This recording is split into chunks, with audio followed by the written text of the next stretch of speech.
And I think this is from Mr. Ray's comment about the current half-cent sales tax being temporary. It was written into the Constitution as a bond issue. Once those bonds are paid off, that half-cent sales tax does go away.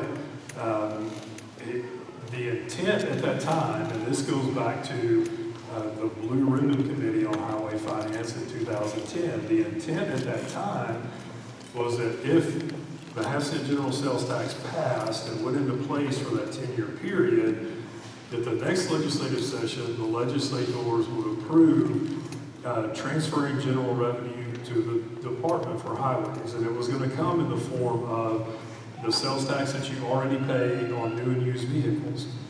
It was going to happen over a 10-year period, 10% the first year, 20% the second. So when this current half-cent sales tax expired in 2023, that other source of revenue would be completely in place to make up for it. That issue, that proposal was run twice, and it didn't pass. So the legislature had to go back and reconsider what they were doing. And at the same time, we've had, I think, $900 million worth of tax cuts in the state from different forms.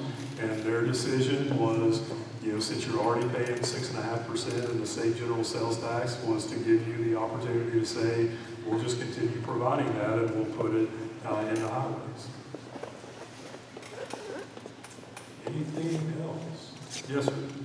We have 16,400 miles of highway, more than the state of Georgia. Do we need that many roadways, and how do our usage factors, that many miles of roadway, and how do our usage factors compare with other states to those highways? Ma'am, that are 8 lanes wide.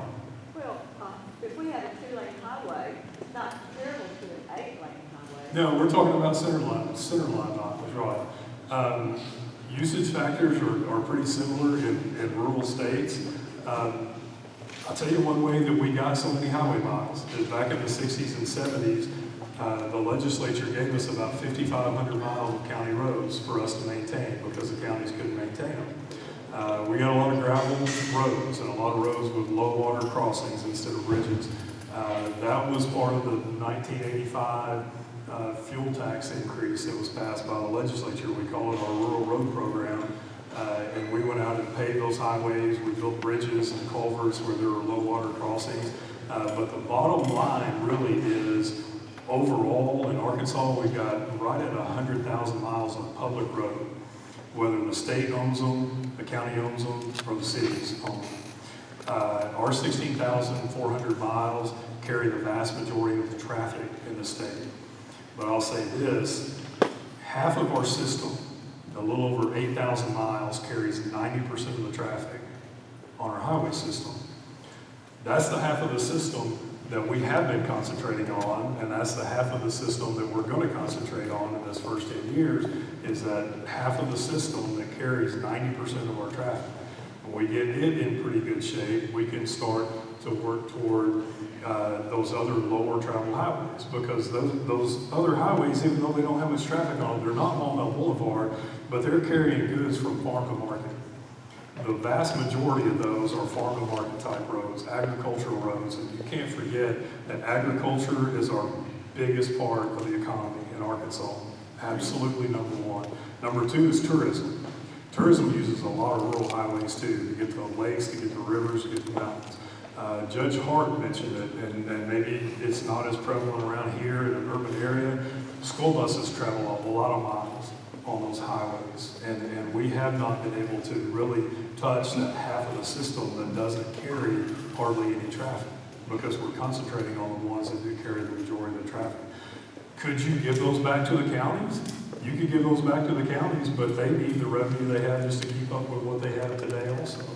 So it's really a matter of looking at it in the overall piece of the pie, is that we all need improvements. I'm sure whatever city you're from, you can drive through that city and see a street that needs to be overlaid somewhere.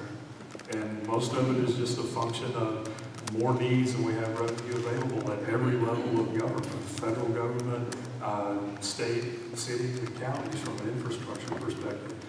General revenue is healthy. That's why we had that proposal years ago, but it didn't pass. And if it didn't pass, we couldn't do anything about it. And it was actually, I think someone drafted a bill this last legislative session, and it never went anywhere. So if it doesn't pass the legislature, there's nothing that we can do about it because we can't generate our own revenue. Yes.